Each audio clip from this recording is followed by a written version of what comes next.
Students, we will discuss about the important news. First news is regarding the India और US के perspective से है। Annual basis के ऊपर यूनाइटेड नेशन जनरल असेंबली का जो डिस्कशन मीटिंग है सितंबर एंड अक्टूबर मंथ के समय ऑर्गेनाइज होता है। उसी को अटेंड करने के लिए हमारे जो मिनिस्टर ऑफ एक्सटर्नल अफेयर हैं यूएस के विजिट के लिए गए। विजिट के साइडलाइन के अंदर में यूनाइटेड स्टेट के जो सेक्रेटरी ऑफ स्टेट हैं उनके साथ में भी जो डिस्कशन है वो किया गया। इंडिया यूएस के जो रिलेशन जिनमें डिस्टरबेंस क्रिएट हुआ था यूएस अथॉरिटीज़ के कुछ डिसीजंस की वजह से, अब आप देखिए कि उसके लेटर फेज के अंदर में यूएस के जो प्रेसिडेंट हैं, इंडियन जो प्राइम मिनिस्टर हैं, उन्होंने एक टेलीफोनिक डिस्कशन को कैरी आउट किया। उसके बाद में जो रिलेशंस हैं वो एक रिपेयर फेज में हैं, रिवाइवल फेज के अंदर में हैं। तो ट्रेड टॉक्स के रिगार्डिंग में जो डिफरेंसेस क्रिएट हुए थे बोथ बोथ कंट्रीज़ के बिटवीन में, आप देखिए कि जो ट्रेड टॉक्स हैं उनको फिर से रिज्यूम है वो किया गया है। हमारे एक जो मिनिस्टर हैं यूएस के ही विजिट के लिए गए हैं, ट्रेड टॉक्स के जो डिफरेंसेज हैं उनको रिजोल्व है वो किया जा सके। ये जो मीटिंग है इसका यहाँ पे क्या आउटकम यहाँ पे रहा है, तो आप देखिए कि आने वाले समय में क्वेड का जो मीटिंग है वो ऑर्गेनाइज हो सके, जो कि इंडिया को ऑर्गेनाइज है वो करना है। क्वेड बेसिकली क्या है, इंडो पैसिफिक का जो पार्टनरशिप है उसको प्रमोट करने वाला एक प्लेटफॉर्म है, जहाँ पे इंडिया है, यूनाइटेड स्टेट ऑफ अमेरिका है, जापान और ऑस्ट्रेलिया है, जो 4 कंट्रीज हैं वो इसका पार्ट हैं, वो हुआ करते हैं। क्वेड के 4 मेंबर्स आपको पता होना चाहिए। इंडो पैसिफिक रीजन के अंदर में सेफ एंड सिक्योर वे के थ्रू कैसे उसको प्रमोट किया जा सकता है, वो यहाँ पे मेन ऑब्जेक्टिव है वो क्वेड का हुआ करता है। जो फिक्स डेट है वो नहीं बताया गया है, बट आने वाले समय में मीटिंग है वो ऑर्गेनाइज हो सकता है, जिसमें जो सभी लीडर्स हैं इंडिया के लिए विजिट करेंगे। अब अगर हम बात करें स्टूडेंट्स, इंडिया और यूएस के जो रिलेशन हैं उसमें जो डिफरेंस क्रिएट हुए उसके बारे में, तो जो जियोपॉलिटिक के जो एक्सपर्ट हैं वो इस डिफरेंसेज को या इस सिचुएशन को कोल्ड वॉर एरा का जो स्क्रिप्ट है उसके रूप से रिकॉग्नाइज करते हैं। जियोपॉलिटिक्स एक्सपर्ट्स के द्वारा इसको कोल्ड वॉर का जो एरा था, उस कोल्ड वॉर एरा के रिगार्डिंग का जो स्क्रिप्ट है वो बताया करते हैं। इस तरीके से है उस सिचुएशन के रिगार्डिंग इंडिया को कंटिन्यूस सैंक्शन है वो किया गया है यूएस के द्वारा, कि इंडिया के अगेंस्ट में जो एक्शंस हैं वो लिए गए हैं, जिससे इंडिया का जो ट्रेड है वो भी यहाँ पे इम्पैक्ट हो। हमारे जो आप देखिए कि जो पर्सनस हैं जो यूएस में जॉब एस्पिरेशन के लिए जाया करते हैं H1B वीज़ा के थ्रू, उनको भी जो रेस्ट्रिक्ट किया गया, उनके रिगार्डिंग में भी जो रेस्ट्रिक्शंस एग्जिस्टेंस में लाए गए। इसके अलावा इंडिया के रेस्ट्रिक्शंस के अलावा पाकिस्तान को कंटिन्यूस पैम्पर है वो किया जाए, पाकिस्तान को कंटिन्यूस यहाँ पे जो सपोर्ट प्रोवाइड किया जाए यूएस के द्वारा। कोल्ड वॉर एरा के समय भी ये सिचुएशन है वो हुआ करता था। और चाइना को किसी भी तरीके का जो रेस्ट्रिक्शन है वो ना फेस करना पड़े, चाइना को किसी भी तरीके का रेस्ट्रिक्शंस ना हो। ये जो सभी सिचुएशंस हैं वो किस तरीके से यहाँ पे रिपीट हुई हैं इंडिया के अगेंस्ट में। अगर हम रेस्ट्रिक्शंस के बारे में बात करें तो 50% जो टैरिफ है वो इंडिया के अगेंस्ट में आप देखिए कि इम्पोज करना, तो फिर 25% है वो एडिशनल है यहाँ पे पेनल्टी के रूप से। नेक्स्ट अगर हम बात करें इंडियन जो वर्कर हैं उनको H1B वीज़ा के रिगार्डिंग में रेस्ट्रिक्शंस को कैरी आउट करना। जो चाहबार पोर्ट है जो कि ईरान के अंदर में सिचुएटेड है, वहाँ पे जो रेस्ट्रिक्शंस हैं उनको इम्पोज करना, जो सैंक्शंस जो वहाँ पे वेव किया गया था यूएस के द्वारा। नेक्स्ट अगर हम बात करें जो फेंटेनाइल नाम का एक ड्रग है उस कैटेगरी के अंदर में इंडिया को इलीगल जो ड्रग ट्रेड की रिगार्डिंग में जो कंट्रीज का जो लिस्ट है उसके अंदर में इंक्लूड है वो किया गया। पाकिस्तान को सपोर्ट किस कैसे यहाँ पे प्रोवाइड हुआ है कि जो पाकिस्तान और सऊदी का जो म्यूचुअल डिफेंस पैक्ट यहाँ पे साइन हुआ, तो उसको यूएस के द्वारा ही आप देखिए कि अलाउ है वो किया गया है, क्योंकि यूएस का कंटिन्यूस प्रेजेंस है मिडिल ईस्ट रीजन के अंदर में। और अब यूएस के जो पॉलिसी फ्रेमर्स हैं वो चाहते हैं कि पाकिस्तान अपना फोर्सेज का डिप्लॉयमेंट करे मिडिल ईस्ट रीजन के अंदर में, और वो अपना फोर्स का वहाँ से विड्रोवल को कैरी आउट करें। और चाइना को किस तरीके से यहाँ पे किसी तरीके का रेस्ट्रिक्शन है वो नहीं लगाया गया। आप देखिए कि पाकिस्तान का ही जो एरिया है, जो स्पेशली उनका बलूचिस्तान का एरिया है, वहाँ पे ग्वादर पोर्ट है जो कि चाइना के द्वारा सपोर्टेड है, चाइना के द्वारा उसको फंड किया गया है। तो ग्वादर के अंदर में चाइना अपना ट्रेड को कैरी आउट कर सकता है, उसको किसी तरीके का रेस्ट्रिक्शन नहीं है। चाहबार पोर्ट के ऊपर जो रेस्ट्रिक्शंस हैं वो लगे हैं। इसके अलावा अगर हम बात करें जो चाइना के अगेंस्ट में किसी तरीके के जो टैरिफ्स हैं वो भी यहाँ पे नहीं लगे। तो ये ऐसा same situation 70s and 80s के समय रिपीट हुआ था यूएस के द्वारा, और सेम यहाँ पे एक रिपीटेशन मोड में है। उस दौरान में आप देखिए कि PL 480 नाम से एक जो इंडिया को फूड सब्सिडी है वो प्रोवाइड किया जाता था यूएस के द्वारा, और जो क्वालिटी ऑफ ग्रेन्स हैं, क्वालिटी ऑफ ग्रेन्स काफ़ी ज़्यादा डिक्लाइनिंग सिचुएशन में होते थे। फिर इंडियन जो पॉलिटिकल लीडर्स हैं उन्होंने ग्रीन रिवॉल्यूशन को कैरी आउट किया, MS स्वामीनाथन है उनका लीडरशिप के अंदर में। और आप देखिए कि जो सेल्फ सफिशिएंसी है उस समय भी हमारे लीडर्स के द्वारा प्रमोट किया गया था, जो इस समय भी हमारे प्राइम मिनिस्टर हैं वो कहते हैं कि किसी भी कंट्री के ऊपर में जो डिपेंडेंसी है वो हमें नहीं कैरी आउट करना है। और ग्रीन रिवॉल्यूशन की वजह से जो सेल्फ सफिशिएंसी आप देखिए कि ग्रेन्स के अंदर में इस तरीके से क्रिएट हुआ कि आज हमारे पास में सरप्लस ग्रेन्स हैं। गवर्नमेंट के द्वारा जो पुअर पर्सनस हैं उनको सब्सिडाइज रेट के ऊपर में काफ़ी लो, आप देखिए कि प्राइस के ऊपर में उनको जो ग्रेन्स हैं वो फ्रीली प्रोवाइड किए जाते हैं। काफ़ी सारे ऐसे नेशंस हैं जहाँ पे हम ग्रेन्स को जो एक्सपोर्ट हैं वो भी किया करते हैं।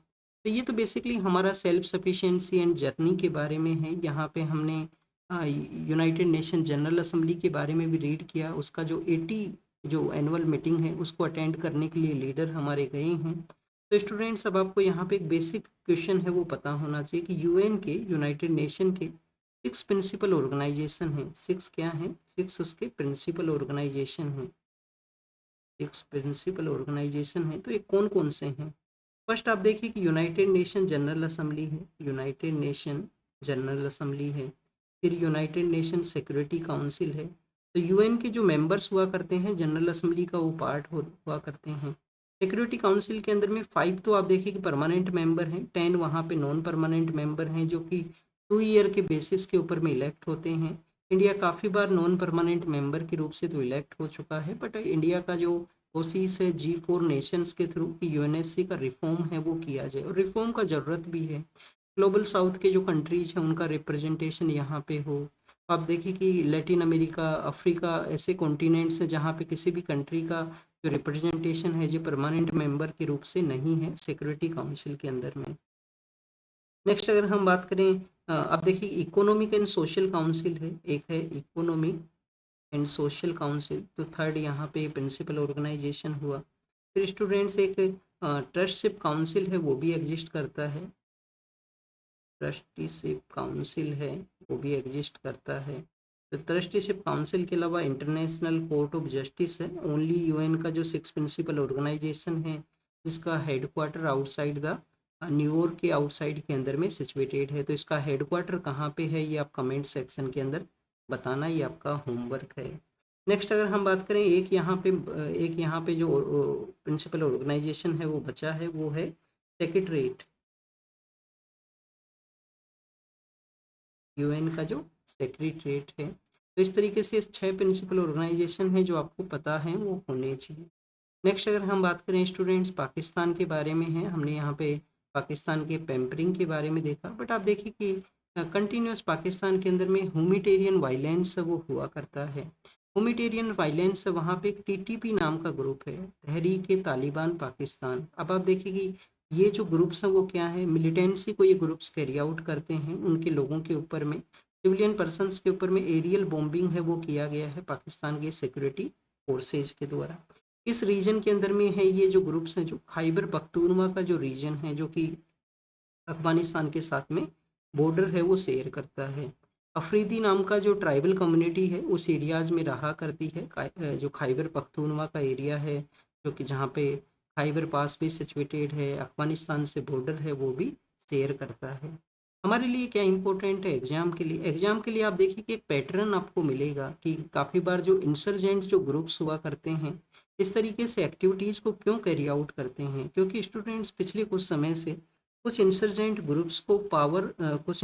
ग्रुप्स ने पावर को टेक ओवर किया। कौन कौन से ग्रुप्स ने किया? जैसे कि आप देखिए कि तालिबान ने पावर को टेक ओवर किया, कहाँ पे? अफगानिस्तान के अंदर में यूएस के फोर्स का विड्रोवल हुआ था 2021 के समय में। फिर आप देखिए कि ऐसा ही आपको अफ्रीकन नेशंस में भी काफ़ी सारे जो ग्रुप्स हैं वो मिलेंगे कि वो पावर को कैप्चर करना चाहते हैं, और एंड ऑफ द डे जो मैक्सिमम कंट्रीज हैं वो उसको रिकॉग्नाइज हैं वो करते हैं। ऐसा ही आपको सीरिया के अंदर में मिलेगा। सीरिया के अंदर में भी आप देखिए कि जो एक बैंड ऑर्गेनाइजेशन है और एक जो पर्सन है जो कि टेररिस्ट के रूप से डिक्लेयर थे, उन्होंने वहाँ पे रिवॉल्यूशन करते हुए, रिवॉल्यूशन या मूवमेंट को करते हुए पावर को कैप्चर किया और मैक्सिमम कंट्रीज के द्वारा उनको रिकॉग्नाइज है वो कर दिया गया है। तो जो टीटीपी है, तहरीक तालिबान पाकिस्तान है, उसका भी यहाँ पे अल्टीमेट ऑब्जेक्टिव यही है कि एंड ऑफ द डे वो पाकिस्तान के अंदर में पावर को कैप्चर करें और फिर मैक्सिमम जो कंट्रीज हैं उनको रिकॉग्नाइज है वो यहाँ पे कर दें। नेक्स्ट अगर हम बात करें पाकिस्तान के बारे में, तो पाकिस्तान में एक काफ़ी सारा जो आपको डिफरेंस है वो मिलेगा। डिफरेंस किस तरीके से मिलेगा कि वहाँ का जो पंजाब का जो रीजन है, पाकिस्तान में जो पंजाब का जो रीजन है वो पॉलिटिकली भी डोमिनेटेड है, इकोनॉमिकली भी डोमिनेटेड है।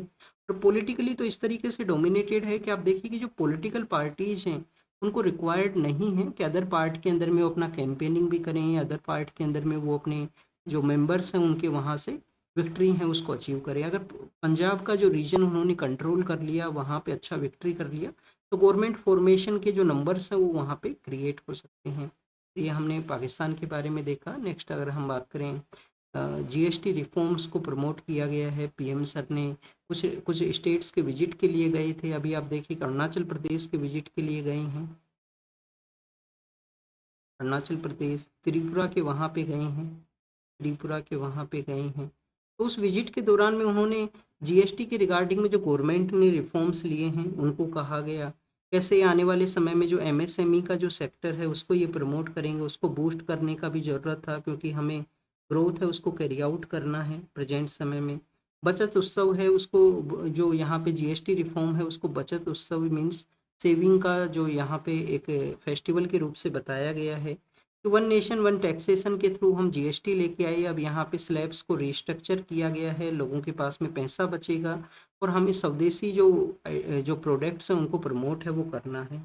वन नेशन वन टैक्सेशन आपको पता होना चाहिए किस कॉन्स्टिट्यूशन अमेंडमेंट एक्ट के थ्रू ये एग्जिस्टेंस में आया था और जिसकी स्लैब्स को अब रिस्ट्रक्चर है वो किया गया है।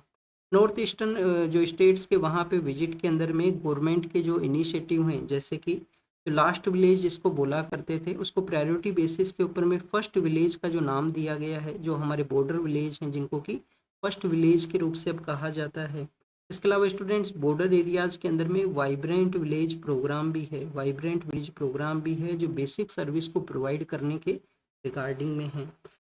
कुछ हाइड्रो प्रोजेक्ट्स हैं उनको भी इनोग्रेट किया गया है वहाँ पे। Hydro projects in north eastern part of India में जो अरुणाचल प्रदेश स्टेट है वहाँ पे। और जो हाइड्रो प्रोजेक्ट्स हैं वो आप देखिए कि वहाँ का जो टेरेन है उसके लिए फीजिबल है और डिफ़िकल्ट टेरेन होने की वजह से वहाँ पे प्रोजेक्ट्स जो हमारे इंफ्रास्ट्रक्चर प्रोजेक्ट्स हैं वो नहीं पहुँच पाते हैं।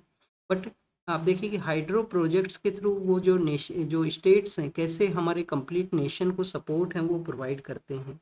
ये बेसिकली नॉर्थ ईस्ट के बारे में है। नेक्स्ट अगर हम बात करें प्लेन का जो क्रेज था उसके पर्सपेक्टिव से, सुप्रीम कोर्ट के द्वारा सेंसर किया गया है कि सेलेक्टिव यहाँ पे जो प्रिलिमिनरी रिपोर्ट है उसका ना रिलीज हो।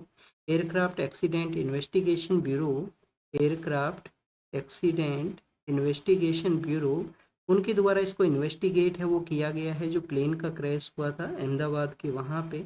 एयरक्राफ्ट एक्सीडेंट इन्वेस्टिगेशन ब्यूरो है क्या, 2012 के समय ये सेटअप हुआ क्योंकि आप देखिए कि इंटरनेशनल सिविल एविएशन का जो ऑर्गेनाइजेशन है, इनको एक बार रफ करेंगे students, international civil aviation organisation. अब देखिए कि कहाँ पे ये सिचुएटेड है, क्या कनाडा के अंदर में इसका हेडक्वार्टर है, ये आप कमेंट सेक्शन के अंदर बताना, आपका होमवर्क है। सेकंड होमवर्क है यहाँ पे आपको इंटरनेशनल कोर्ट ऑफ जस्टिस के हेडक्वार्टर के बारे में बताना है।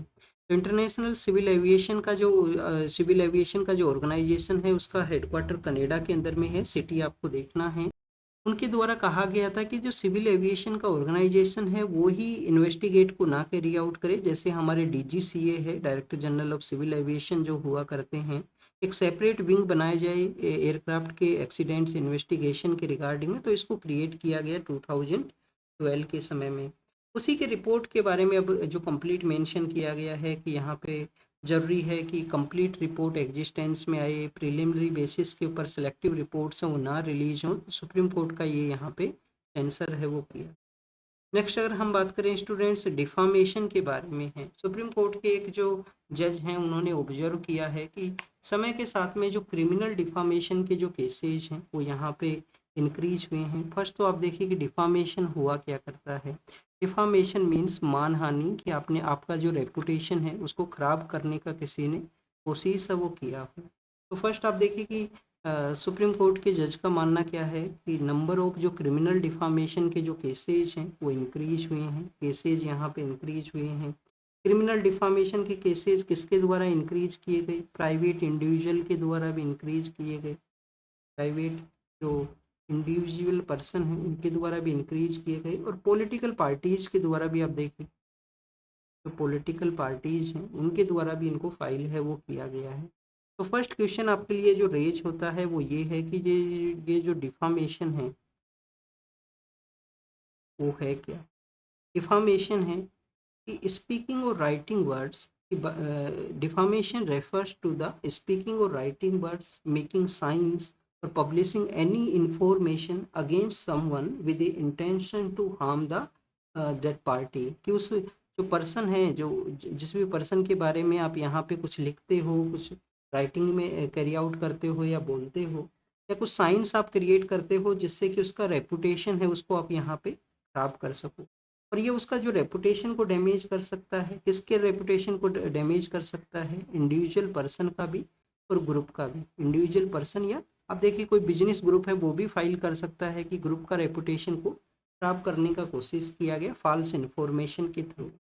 अगर हम बात करें स्टूडेंट्स, क्या डिजीज पर्सन, कोई डेथ, जो डेथ पर्सन है उसके अगेंस्ट वो भी यहाँ उसके रिगार्डिंग में डिफामेशन का केस है वो फाइल हो सकता है। यस स्टूडेंट्स, उसके जो इमीडिएट फैमिली मेंबर्स हैं, जो फैमिली मेंबर हैं वो यहाँ पे इसको फाइल है वो कर सकते हैं कि उसका रेपुटेशन को ख़राब करने का कोशिश किया गया, उनके थ्रू उनका भी यहाँ पे जो रेपुटेशन है वो ख़राब है वो हुआ है।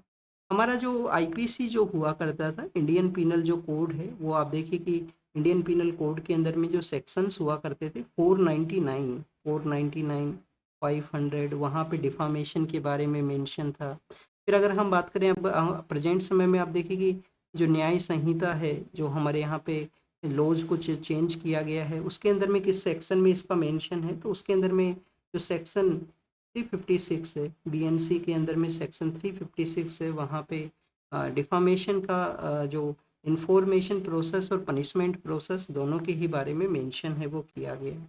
सुप्रीम कोर्ट ने क्रिमिनल डिफामेशन को, जो क्रिमिनल जो डिफामेशन है उसको यहाँ पे जो freedom of speech and expression है, जो आपका राइट टू फ्री स्पीच है, आर्टिकल 19(1) क्लोज ए, उसके अंडर में जो आपको freedom of speech and expression है, उसके आप देखिए कि जो रीजनेबल ग्राउंड्स हैं जो उसको रेस्ट्रिक्ट करते हैं, उसके अंदर में डिफामेशन है उसको इंक्लूड है वो किया था। कि जो फ्रीडम ऑफ स्पीच और एक्सप्रेशन है वो एब्सोल्यूट नहीं है, एब्सोल्यूट नहीं है। और आप देखिए कि यहाँ पे किसी का जो आपके पास में फ्री स्पीच है तो ये नहीं है कि आप किसी पर्सन का रेपुटेशन है उसको खराब कर सकते हो। रेपुटेशन को हम किस आर्टिकल में इंक्लूड करेंगे, article 21 right to life, dignified life का जो कॉन्सेप्ट है 21 के थ्रू में। तो यहाँ पे रीजनेबल रेस्ट्रिक्शंस है उसके अंदर में इसको इंक्लूड किया, पर समय के साथ में देखने के लिए मिला है कि ये जो केसेज हैं वो इंक्रीज हुए हैं। पिछले कुछ समय में अगर हम केसेज के बारे में रीड करें तो एक तो आप देखिए कि एमजे अकबर का केस है। एमजे अकबर हमारे पॉलिटिशियन हुआ करते थे। फिर मीटू मूवमेंट के समय में एक वुमेन जर्नलिस्ट है वो उनके अगेंस्ट में बताते हैं। मीटू मूवमेंट क्या है कि वुमेन्स ने कोई हरेसमेंट फेस किया हो उसके रिगार्डिंग में, तो उनको अपना मिनिस्ट्री पोस्ट से आप देखिए कि रिजाइन है वो करना पड़ा था। एमजे अकबर वर्सेज प्रिया रमानी जो केस है, प्रिया रमानी, प्रिया रमानी है। फिर अगर हम बात करें Subramanian Swamy versus Union of India, Subramanian Swamy versus Union of India का केस है। एक आप देखिए कि यूएस में काफ़ी फेमस केस था लास्ट 1-2 ईयर के दौरान में, Johnny Depp versus Amber Heard नाम से, जिसमें जो फिल्म जो एक्टर्स हैं उनके द्वारा एक दूसरे के अगेंस्ट में रेपुटेशन खराब करने का जो पिटीशन है उसको फाइल किया गया था। क्रिमिनल डिफामेशन को सुप्रीम कोर्ट ने यहाँ पे जो अपहेल्ड किया गया, बट अब समय के साथ में ज़रूरत है कि इसको डिक्रिमिनलाइज है वो किया जाए जिससे इसका मिसयूज है वो यहाँ पे ना इंक्रीज हो।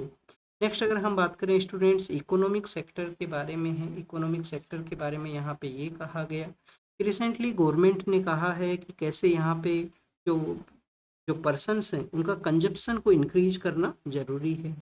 और उसी के रिगार्डिंग में आप देखिए कि अभी हमने जीएसटी जो बचत उत्सव है, जो सेविंग फेस्टिवल है, उसको देखा। तो जो कंजप्शन बूस्ट करने का जो पॉलिसी है वो गवर्नमेंट के द्वारा चलाया गया है, और आप देखिए कि इंजन ऑफ ग्रोथ है उसको एक बेसिकली जो सपोर्ट है वो ये प्रोवाइड करता है। कंजप्शन जो प्राइवेट पर्सन के द्वारा जो कंजप्शन मीन्स मोर परचेज किया जाएगा, तो उससे इकोनॉमी को जो बूस्ट है वो यहाँ पे मिल सके। तो फर्स्ट ऑफ ऑल स्टूडेंट्स, यहाँ पे अगर हम जो कंपोजिट हैं इकोनॉमी के जो कंपोजिट हैं उसके बारे में रीड करें तो आप देखिए कि एक तो हाउस होल्ड कंजप्शन है, एक तो हाउस होल्ड कंजप्शन है, ये प्राइवेट यहाँ पे प्राइवेट जो परचेजिंग पावर है उसी को बताएगा। परचेजिंग पावर तो आप देखिए डिफरेंट है, मीन्स मोर मार्केट में आप परचेज करोगे, कंज्यूम करोगे थिंग्स को। सेकंड यहाँ पे प्राइवेट इन्वेस्टमेंट के बारे में है।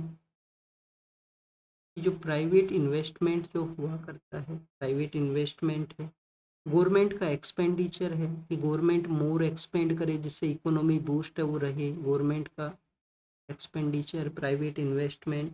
और फोर्थ आप देखिए कि नेट एक्सपोर्ट, फोर्थ आप देखिए कि टोटल हमारे कंट्री का जो एक्सपोर्ट है वो हो सके। तो इसके अंदर में अगर हम जो सेक्शन वाइज रीड करें तो फर्स्ट तो आप देखिए कि गवर्नमेंट एक्सपेंडिचर के बारे में, गवर्नमेंट एक्सपेंडिचर के अंदर में हमारी ग्रोथ को प्रमोट करने के लिए, इंफ्रास्ट्रक्चर प्रोजेक्ट्स को पुश करने के लिए कंटिन्यूस सेंट्रल गवर्नमेंट के द्वारा एक्सपेंडिचर है उसको इंक्रीज है वो किया गया है। इंफ्रा का जो पुश है उसके लिए स्टेट गवर्नमेंट्स को भी आप देखिए कि इंटरेस्ट फ्री जो लोन है वो प्रोवाइड किया गया है कि वो भी इंफ्रास्ट्रक्चर्स हैं उसको यहाँ पे जो बूस्ट है वो करें, वो भी यहाँ पे इंफ्रास्ट्रक्चर्स को इंक्रीज है वो करें।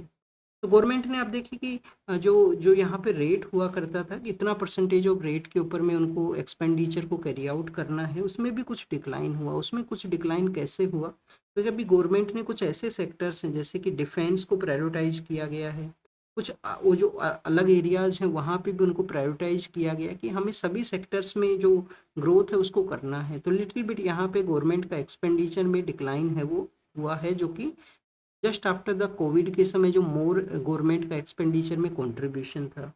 नेक्स्ट अगर हम बात करें स्टूडेंट्स प्राइवेट इन्वेस्टमेंट के बारे में, प्राइवेट इन्वेस्टमेंट समय के साथ में इंक्रीज हुआ है, बट अगर हम बात करें ग्रोथ का, आप देखिए कि जो पर्सनल कैपेसिटी है, इंडस्ट्रियल जो कैपेसिटी का यूटिलाइजेशन है, तो 2011 के समय जिस तरीके से 80% जो हमारा इंडस्ट्रियल कैपेसिटी का यूटिलाइजेशन हुआ करता था, उसको अभी तक जो अचीव है वो नहीं किया गया है, उसको अभी तक अचीव नहीं किया गया। Private investment over the years increase हुआ है, बट जितना पोटेंशियल हम यूज कर सकते हैं वो हमने यहाँ पे नहीं किया।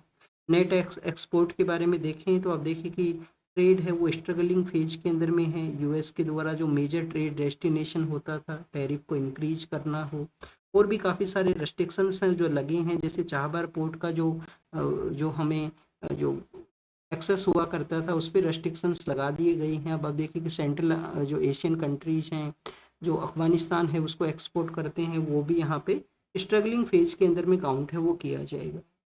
तो गवर्नमेंट का ये जो हाउस होल्ड कंजप्शन को बूस्ट करना, इकोनॉमी का जो बूस्ट है उसके लिए मोस्ट इम्पोर्टेंट है यहाँ पे प्रेजेंट कंटेक्स्ट के अंदर में, जब अदर जो एरियाज हैं वो स्ट्रगलिंग सिचुएशन में हों। नेक्स्ट अगर हम बात करें स्टूडेंट्स यहाँ पे कॉन्स्टिट्यूशनल वैल्यूज के बारे में है कि एक पेटिशन फाइल होती है, सुप्रीम कोर्ट कहते हैं कि जो फंक्शन है, जो कर्नाटक गवर्नमेंट का जो फंक्शन है दशहरा का, वो कि आप देखिए कि पब्लिक इवेंट है। पब्लिक इवेंट है मीन्स कि वहाँ पे, और जो कर्नाटक स्टेट है उसका कोई रिलीजन नहीं है, वो सेक्युलर है, क्योंकि हमारे कॉन्स्टिट्यूशन के प्रियम्बल के अंदर सेक्युलरिज्म को ही बताया गया है। अल्टीमेट हमारा जो बेसिक जो गाइडेंस है स्टेट के रनिंग प्रोसेस के अंदर में पब्लिक इवेंट है, तो वहाँ पे रेस्ट्रिक्शंस नहीं लगाए जा सकते रिलीजन के बेसिस के ऊपर में। आर्टिकल जो 25 है 26 है, आर्टिकल 25 26 आपको रिलीजियस जो फ्रीडम तो प्रोवाइड करता है, बट रेस्ट्रिक्शंस वो आप देखिए कि नहीं प्रोवाइड करता है। रेस्ट्रिक्शंस आपको नहीं देता है कि ये पर्सन इस रिलीजन से बिलोंग नहीं करता है तो आपको इसको रेस्ट्रिक्ट वो करोगे इस एक्टिविटी के अंदर में। तो फिर से कोर्ट के द्वारा रीअफर्म किया गया है हमारे जो फंडामेंटल प्रिंसिपल्स हैं बेसिक स्ट्रक्चर के। आप देखिए कि ज़रूरत है कि गवर्नमेंट का जो पॉलिसी फ्रेमर्स हैं जो यहाँ पे उन प्रिंसिपल्स को कंटिन्यूस कैरी आउट करें, जो बेसिक स्ट्रक्चर हैं हमारे फंडामेंटल हैं कंट्री के डेवलपमेंट के अंदर में। H1B वीजा नाम का जो प्रोसेस है, जो कि यूएस के अंदर में हमारे जो हाई स्किल वर्कर्स जाया करते हैं, 70% आप देखें कि इंडियन पर्सन इस वीजा प्रोसेस के बेनिफिशरीज हैं। तो ये जो रेस्ट्रिक्शंस जो लगाए गए हैं न्यू एप्लीकेंट्स के ऊपर में, कैसे वो वुमेन वर्क को इम्पैक्ट है वो करेगा। ऑलरेडी वुमेन्स को जो पेमेंट है वो काफ़ी कम हुआ करता है। यहाँ पे जो मोर यहाँ पे एप्लीकेशन फ़ी हुआ है, तो आप देखिए कि वुमेन्स का जो मूवमेंट है उसको ये रेस्ट्रिक्ट है वो करेगा। तो वुमेन्स के बारे में है। हमारा जो इंडस्ट्रीज है उनके द्वारा कहा गया है कि जो रिलैक्सेशन प्रोवाइड किया गया है ऑलरेडी वीज़ा होल्डर्स को, वो भी यहाँ पे एक नॉर्मलाइज करने में सिचुएशन है वो प्रोवाइड करेगा। तो वो भी एक न्यूज़ था इकोनॉमी के पेज के ऊपर में। नेक्स्ट अगर हम बात करें स्टूडेंट्स, मेज एंड कॉर्न के बारे में है कि कैसे जो कॉर्न है उसका इंपोर्ट नहीं करता है इंडिया यूएस से, और क्यों यहाँ पे यूएस चाहता है कि इंडिया जो अपना इंपोर्ट है वो करे बेसिकली यूएस के वहाँ से। तो फर्स्ट आप देखिए कि कॉर्न का इंडिया के पर्सपेक्टिव से हम देखते हैं कि हमारे इंडिया में कॉर्न का जो प्रोडक्शन है वो कहाँ पे हुआ करता है। तो कर्नाटका स्टेट है हमारे यहाँ पे, कर्नाटका के अलावा आप देखिए कि मध्य प्रदेश है, बिहार है, ये कुछ ऐसे स्टेट्स हैं जहाँ पे जो मेज का जो प्रोडक्शन है वो होता है।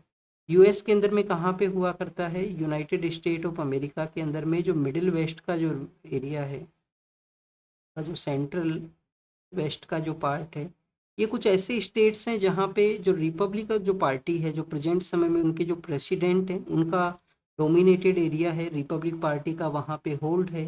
तो अपने उस डोमिनेटेड एरिया को सपोर्ट है वो प्रोवाइड करने के लिए उनका कंटिन्यूस डिस्कशन है कि कॉर्न का जो प्रोडक्ट्स, जो कॉर्न का जो परचेज है वो यूएस कैरी आउट है, वो यूएस से इंडिया है वो परचेज करे। इंडिया यहाँ पे क्यों नहीं करता है, इंडिया की अगर हम बात करें, वैसे तो आप देखिए कि हमारे कंट्री है वो सेल्फ सफिशिएंट था, अर्लियर फेज के अंदर में तो सेल्फ सफिशिएंट था। तो बट हमारा अगर पर हेक्टेयर जो प्रोडक्शन को हम देखें, पर हेक्टेयर का जो प्रोडक्शन है वो ग्लोबल पर्सपेक्टिव से या ग्लोबल प्रैक्टिस से काफ़ी कम है। 4 टन्स, 4 टन्स पर हेक्टेयर है। ग्लोबल में ये जो प्रैक्टिस है 8 के आसपास हुआ करता है, 8 या 6 के आसपास है। तो आप देखिए कि ग्लोबल से तो काफ़ी कम है हमारा पर हेक्टेयर प्रोडक्शन जो है। नेक्स्ट अगर हम बात करें स्टूडेंट्स, बट हम सेल्फ सफिशिएंट हैं।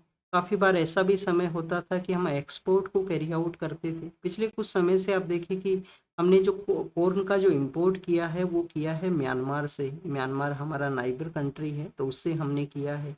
एक यूक्रेन से भी हमने किया था, यूक्रेन में तो काफ़ी सारे ग्रेन्स प्रोड्यूस हुआ करते थे। रसिया यूक्रेन का आप देखिए कि इम्पैक्ट होने की वजह से वहाँ पे प्रोडक्शन में भी डिस्टरबेंस हुआ है। तो 60% हम म्यांमार से करते हैं, रेस्ट हम यूक्रेन से किया करते हैं। ये कंट्रीज हमारे मेजरली जो मेज का जो इंपोर्ट की डेस्टिनेशंस हैं। नेक्स्ट अगर हम बात करें स्टूडेंट्स, यूएस से हम क्यों नहीं कैरी आउट करते। यूएस के अंदर में जो कॉर्न का जो प्रोडक्शन है वो जेनेटिकली मॉडिफाइड है, जेनेटिकली मॉडिफाइड है। और इंडिया के अंदर में जो मेज है जो कि यहाँ पे जेनेटिकली मॉडिफाइड आप देखिए कि अलाउ नहीं है। हमारे सिर्फ कौन सा यहाँ पे जो क्रॉप है जो अलाउ है, कॉटन अलाउ है जीएम क्रॉप के रूप से। जो ब्रिंजल है, जो यहाँ पे मस्टर्ड है, उसके ऊपर भी आप देखिए कि अभी ट्रायल फेज के अंदर में ही है, उनको अलाउ है वो नहीं किया गया है। तो एक कॉर्न के पर्सपेक्टिव से था, वहाँ का जो डोमेस्टिक पॉलिटिक्स है उसकी वजह से भी यूएस का एक पुश है कि इंडिया इसको परचेज है वो करे। शिप बिल्डिंग के बारे में है कि इंडियन नेवी ने आने वाले समय के अंदर में, इंडियन नेवी 54 जो वेसल्स हैं उनको डेवलप करेगा। और आप देखिए कि 10 जो फ्लीट्स हैं इसी साल इंडियन नेवी को जो ज्वाइन है वो करें। शिप बिल्डिंग का जो एक्सरसाइज है हमारे लिए मोस्ट इम्पोर्टेंट है। इतना बड़ा हमारा कोस्टल लाइन है, इतना बड़ा हमारा कोस्टल लाइन है, और शिप बिल्डिंग के अंदर में हम डोमिनेट कंट्री के रूप से होने चाहिए। आप देखिए कि एंशियंट समय से ही हमारे यहाँ पे शिप का जो प्रोसेस है, जो हमारे मेरीटाइम ट्रेड का जो प्रोसेस है वो एग्जिस्ट किया करता है। तो यहाँ पे शिप बिल्डिंग के बारे में बताया गया। एक और न्यूज़ था स्टूडेंट्स, न्यूज़ ये था कि प्राइम मिनिस्टर के द्वारा कुछ पोर्ट के जो एरिया हैं, कुछ पोर्ट के जो एरिया हैं उसके रिगार्डिंग में इनोग्रेट है वो किया गया था। एक तो आप देखिए कि जो एन्नोर का जो पोर्ट है, एन्नोर का पोर्ट जो है, जिसको कि कामारजार पोर्ट के नाम से भी जानते हैं, किसके नाम से, कामारजार पोर्ट के नाम से भी जानते हैं। और जो चेन्नई का जो पोर्ट है, ये दो बोथ डिफरेंट पोर्ट हैं। और जो चेन्नई का पोर्ट है वहाँ पे आप देखिए कि कोस्टल जो प्रोटेक्शन वर्क है उसको इनोग्रेट किया गया, और इसके अलावा फायर फाइटिंग का जो फैसिलिटीज़ हैं उनको यहाँ पे इनोग्रेट है वो किया गया है। तो स्टूडेंट्स अगर हम बात करें जो कोस्टल प्रोटेक्शन वर्क है वो क्या है, एक रिवेटमेंट है। रिवेटमेंट मीन्स एक रेस्ट्रिक्शंस लगाता है कि जो चेन्नई पोर्ट है जो बे ऑफ बंगाल को फेस करता है, बे ऑफ बंगाल से जो अनप्रेसिडेंट वेदर इवेंट्स का कोई इम्पैक्ट है वो ना रहे। तो एक रिवेटमेंट एक जो वहाँ पे लगाया गया है जिससे कि अनप्रेसिडेंट वेदर इवेंट्स को फेस है वो किया जा सके, मोर इम्पैक्ट ना क्रिएट हो। स्टूडेंट्स आपको पता होना चाहिए कि हमारे कंट्री में जो पोर्ट्स हैं उनके बारे में, हमारे कंट्री में मेजर पोर्ट हैं वो कितने हैं, मेजर पोर्ट हैं 13। 14 जो है वो कंस्ट्रक्शन फेज में है। वदावन नाम से एक पोर्ट है महाराष्ट्र के अंदर में। एक बार पोर्ट्स को हम रीड करते हैं। मेजर पोर्ट आपको ये पता होना चाहिए कि कौन सा मिनिस्ट्री के अंडर में हुआ, कौन सा गवर्नमेंट में हुआ करते हैं, सेंट्रल गवर्नमेंट के अंडर में ये हुआ करते हैं। कांडला जो पोर्ट है उसको उसका जो रीनेम है वो किया गया था दीनदयाल पोर्ट के नाम से। किसके नाम से स्टूडेंट्स, दीनदयाल पोर्ट, जो दीनदयाल उपाध्याय जो पर्सनैलिटी हैं उनके नेम के ऊपर में। फिर आप देखिए कि एक मुंबई पोर्ट है, एक हमारा मुंबई का पोर्ट है, एक जेएनपीटी है, एक जेएनपीटी है। फिर हम आपको मिलेगा मोरमू गांव नाम से एक पोर्ट मिलेगा, मोरमू गांव है। फिर आप देखिए कि न्यू मैंगलोर है जो हमारे वेस्टर्न कोस्ट से मोर एक्सपोर्ट की एक्सपोर्ट यहाँ से काफ़ी ज़्यादा हुआ करता है। न्यू मैंगलोर पोर्ट है। न्यू मैंगलोर पोर्ट के सदन के अंदर में कोचीन का पोर्ट है, फिर कोचीन पोर्ट है, कोचीन। नाम से आप लिखना अपने मैप का प्रैक्टिस करते हुए। फिर आप देखिए कि वीओ चिदम्बरम जो पोर्ट है जिसको कि तूतीकोरिन पोर्ट के नाम से भी जाना करते हैं, तूतीकोरिन पोर्ट के नाम से इसको जाना करते हैं, या वीओ चिदम्बरम जो पोर्ट है वो भी बोला करते हैं। चेन्नई का पोर्ट है, एन्नोर पोर्ट जिसको कि कामाराजार पोर्ट के नाम से जानते हैं। तो ये 3 पोर्ट्स हैं यहाँ पे, तूतीकोरिन पोर्ट हुआ, चेन्नई का पोर्ट हुआ, और स्टूडेंट्स हुआ कामाराजार या एन्नोर का। फिर आप देखिए कि विशाखापट्टनम है, विशाखापट्टनम है, पारादीप है, और श्यामा प्रसाद मुखर्जी पोर्ट है। एक जो पोर्ट है वो जो पोर्ट ब्लेयर है वहाँ पे भी एग्जिस्ट करता है। पोर्ट ब्लेयर का अब जो नया नाम है वो क्या है, क्योंकि गवर्नमेंट ने अंडमान एंड निकोबार का जो कैपिटल है उसका नाम चेंज किया है, जो एंशियंट समय में उसका नाम है वो हुआ करता था। ये हमारे 13 मेजर पोर्ट्स हैं। मैरीटाइम सेक्टर के अंदर में गवर्नमेंट ने रिफॉर्म्स हैं वो लिए हैं, काफ़ी सारे नए जो बिल्स हैं, एक्ट हैं वो एग्जिस्टेंस में आए हैं अभी रिसेंटली। जिसमें हमारा इंडियन पोर्ट बिल भी है, इंडियन पोर्ट बिल है जो मानसून सेशन के समय ही आप देखिए कि पास हुआ है, कुछ समय के ही डिस्कशन में बिल है उसको पास कर लिया गया था। 1908 एक्ट का जो पोर्ट एक्ट है उसको ये रिप्लेस करेगा, 1908 का जो पोर्ट एक्ट है उसको रिप्लेस करेगा। पोस्टल शिपिंग एक्ट है वो भी एग्जिस्टेंस में आया था, postal shipping act. Carriage of goods by the sea bill है, carriage of goods by the sea bill है, और मर्चेंट शिपिंग एक्ट है 2025 का। ये कुछ नए जो लॉज हैं जिनको लाया गया है जिससे कि मैरीटाइम सेक्टर का जो हमारा ट्रेड है उस लेजिस्लेशन प्रोसेस को समय के साथ में अपग्रेड है वो किया जाए। स्टेट्स का वहाँ पे एक डिमांड है कि हमारा जो मोर जो रिप्रेजेंटेशन होता था, जो पावर हुआ करती थी वो रिड्यूस हुई है इन लॉज के थ्रू में। ये स्टेट गवर्नमेंट्स के अपने कंसर्न हैं। नेक्स्ट अगर हम बात करें स्टूडेंट्स यूनाइटेड किंगडम के बारे में है, अभी हमने फ्री ट्रेड एग्रीमेंट्स को भी साइन किया है, बट उनको कमेंट्स कब किया जाएगा उसके रिगार्डिंग में भी डिस्कशन रहेगा जब यूके के जो प्राइम मिनिस्टर हैं, ब्रिटिश प्राइम मिनिस्टर इंडिया के विजिट के लिए आएंगे। तो अक्टूबर के समय ये आने वाले हैं, तो उसी के बारे में बताया गया। लद्दाख के अंदर में कंटिन्यूस प्रोटेस्ट है। लद्दाख के जो लोग हैं उनका डिमांड है कि उनको कॉन्स्टिट्यूशनल जो राइट्स हैं उनको सेफगार्ड किया जाए। लद्दाख के लोगों का डिमांड है कि जो कॉन्स्टिट्यूशनल जो राइट्स हैं उनको सेफगार्ड है वो किया जाए। वहाँ पे आप देखिए कि जो क्लाइमेट एक्टिविस्ट है उन्होंने प्रोटेस्ट किया है, उनका डिमांड क्या है कि लद्दाख को जो स्टेटहुड है वो दिया जाए, लद्दाख को स्टेटहुड दे दिया जाए। लद्दाख को जो 6 शेड्यूल है उसके अंदर में इंक्लूड कर दिया जाए, स्टेटहुड के अलावा 6 शेड्यूल है उसके अंदर में इंक्लूड किया जाए, जिसमें आसाम, मेघालय, त्रिपुरा और मिजोरम है जो प्रेजेंट समय के अंदर में है। ट्राइबल रीजन के रूप से या ट्राइबल का जो स्टेटस है वो भी ग्रांट किया जाए, लद्दाख को जो ट्राइबल स्टेटस है वो भी यहाँ पे ग्रांट किया जाए। और आप देखिए कि लेह का जो रीजन है वो बुद्धिस्ट डोमिनेटेड है, कारगिल का जो रीजन है लद्दाख के अंदर में वो मुस्लिम डोमिनेटेड है। तो दोनों अलग अलग एरियाज को यहाँ पे एक जो अलग से जो पार्लियामेंट्री सीट है वो क्रिएशन किया जाए, एक एडिशनल पार्लियामेंट्री सीट है उसका वहाँ पे क्रिएशन हो। लोकल जो पर्सन है उनको जॉब के अंदर में रिजर्वेशन दिया जाए, लोकल जो पर्सन है उनको जॉब के अंदर में रिजर्वेशन का भी डिमांड है। और पार्लियामेंट सीट हमने यहाँ पे देखा, तो ये कुछ लोगों का यहाँ पे डिमांड था। अब आप देखिए कि जो प्रोटेस्ट करने वाले पर्सन है वो यहाँ पे 12,000 का जो 12,000 फीट का जो हाइट है उसके ऊपर ये प्रोटेस्ट को कैरी आउट करते हैं। उनको डिहाइड्रेशन का भी चैलेंज है। गवर्नमेंट ने कहा है कि 6 अक्टूबर को हम यहाँ पे डिस्कशन को कैरी आउट करेंगे, तो जब तक काफ़ी समय हो चुका होगा उन एक्टिविस्ट का जो वहाँ पे एक आप देखिए कि क्लाइम हाइट का जो सिचुएशन है उसको भी फेस करते हैं। इस समय अपना जो राइट्स के लिए वो डिमांड है वो कर रहे हैं। नेक्स्ट अगर हम बात करें students, central pollution control board ने जो वाटर बॉडीज हैं, वाटर बॉडीज का आप देखिए कि जो सर्वे है वो किया गया, जिसमें उन्होंने बताया है कि हमारा जो नंबर ऑफ पोल्यूटेड जो बॉडीज थे, नंबर ऑफ पोल्यूटेड आप देखिए कि जो वाटर बॉडीज हुआ करती थी वो लिटिल बिट रिड्यूस है वो हुई हैं। 2018 के समय में सुप्रीम कोर्ट ने सुमोटो कोग्निजेंस लेते हुए एक डायरेक्शन इश्यू किया कि वाटर बॉडीज का जो सर्वे है वो किया जाए, वहाँ पे पोल्यूशन लेवल का सर्वे किया जाए। लास्ट टाइम का जो सर्वे था उसमें आप देखिए कि 815 वाटर बॉडी हैं, रिवर हैं और अलग अलग जो बॉडीज हैं वो पोल्यूटेड मिले थे। अब ये नंबर रिड्यूस होके 807 है वो हुआ है, तो लिटिल बिट अनपोल्यूटेड बॉडीज हैं वो इम्प्रूव हैं वो हुई हैं। नेक्स्ट अगर हम बात करें किस बेसिस पे डिसाइड होता है कि वाटर बॉडी है वो पोल्यूटेड है, बायोलॉजिकल ऑक्सीजन जो डिमांड है वो एक रीजन है। बायोलॉजिकल ऑक्सीजन डिमांड का जितना नंबर कम होगा उतना वो बॉडी है वो अनपोल्यूटेड है, उतना वो बॉडी अनपोल्यूटेड रहेगा। तो बायोलॉजिकल ऑक्सीजन ऑक्सीजन का जो डिमांड है एक प्रोक्सी है, proxy for the organic matter that dissolve in the water with the low numbers indirect the health. ये जितना कम नंबर है उतना मीन्स इसका जो वाटर बॉडी का जो हेल्थ है वो बेटर है। और ये प्रोक्सी किसका है, ऑर्गेनिक मैटर का, जो कि वाटर के अंदर में डिजोल्व हुआ करता है।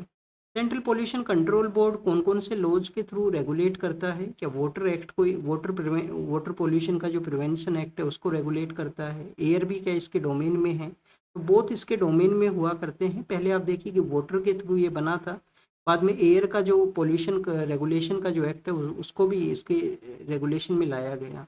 नेक्स्ट अगर हम बात करें टाइफून के बारे में है, रगासा नाम का जो टाइफून का जो कंडीशन है वो क्रिएट हुआ है फिलीपाइंस से, वो आप देखिएगी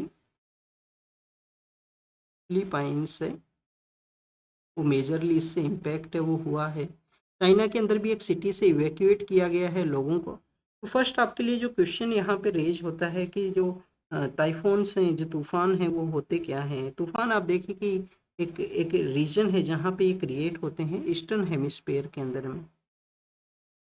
तो ईस्टर्न हेमिस्फेयर है वहाँ पे ये क्रिएट होते हैं। मेजरली जो फिलीपाइंस का जो एरिया है, मेजरली फिलीपाइंस का जो लैंड मॉस है वो यहाँ पे आप देखिए कि पैसिफिक साइक्लोन बेल्ट के अंदर में सिचुएटेड है। वहाँ पे सिचुएटेड है पैसिफिक साइक्लोन बेल्ट के अंदर में, जिससे मेजरली वहाँ पे जो साइक्लोन्स का इम्पैक्ट है वो हुआ करता है। तो बेसिकली उसके बारे में बताया गया है। नेक्स्ट अगर हम बात करें फिलीपाइंस के ही बारे में है, उनके जो लीडर हैं उनको इंटरनेशनल क्रिमिनल कोर्ट के द्वारा प्रोसिक्यूट किया गया है ह्यूमैनिटेरियन वायलेंस के जो चार्जेज हैं उसके अगेंस्ट में। रसिया और यूक्रेन के बारे में है, कन्फ्लिक्ट में मोर डेडली अटैक स्ट्राइक्स हैं वो हुए हैं। फिर आप देखिए कि ईरान के जो न्यूक्लियर चीफ हैं, ईरान के जो न्यूक्लियर चीफ हैं रसिया के विजिट के लिए जाएंगे, जिससे कि पावर प्लांट्स के रिगार्डिंग जो एग्रीमेंट है उसको साइन किया जा सके। तो स्टूडेंट्स फिलीपाइंस के अंदर में लोगों के द्वारा प्रोटेस्ट भी किया गया, तो प्रोटेस्ट को भी बताया है, साइक्लोनिक एक्टिविटी को भी यहाँ पे बताया है। और स्टूडेंट्स फ्रांस और अदर कंट्री हैं जो कि पैलेस्टाइन को स्टेटहुड है उसको रिकॉग्नाइज करेंगे, but United nation security council के अंदर में यूएस के द्वारा कंटिन्यूस वीटो है वो किया जाता है यहाँ पे स्टेटहुड का जो ऑफिशियल रिकॉग्निशन है उसके बारे में। पैलेस्टीनियन अथॉरिटी प्रेजेंट समय में जो वेस्ट बैंक के जो सेटलमेंट एरियाज हैं वहाँ से जो जो रेस्ट्रिक्टेड अपना रूल है वो कैरी आउट करती है जो पैलेस्टीनियन अथॉरिटी है। और पैलेस्टीनियन लिबरेशन ऑर्गेनाइजेशन आप देखिए कि इंडिया ने भी उसको रिकॉग्नाइज किया था, फर्स्ट नॉन अरब कंट्री बनता है इंडिया जो पीएलओ को रिकॉग्नाइज करता है। इसके अलावा नॉर्दर्न कोरिया के जो लीडर हैं यूएस के साथ में डिस्कशन कर सकते हैं, तो अपना जो मेमोरीज को बताया है यहाँ पे, और फिर से डिस्कशन को अलाउ करने के लिए कहा गया है। तो student, this is all the information related to the today's newspaper. आप इसको रीड कीजिए, रिवाइज कीजिए, नोट्स को बनाइए, और आप जो होमवर्क दिया गया है वो कमेंट सेक्शन में बताना। Thank you students, thank you very much.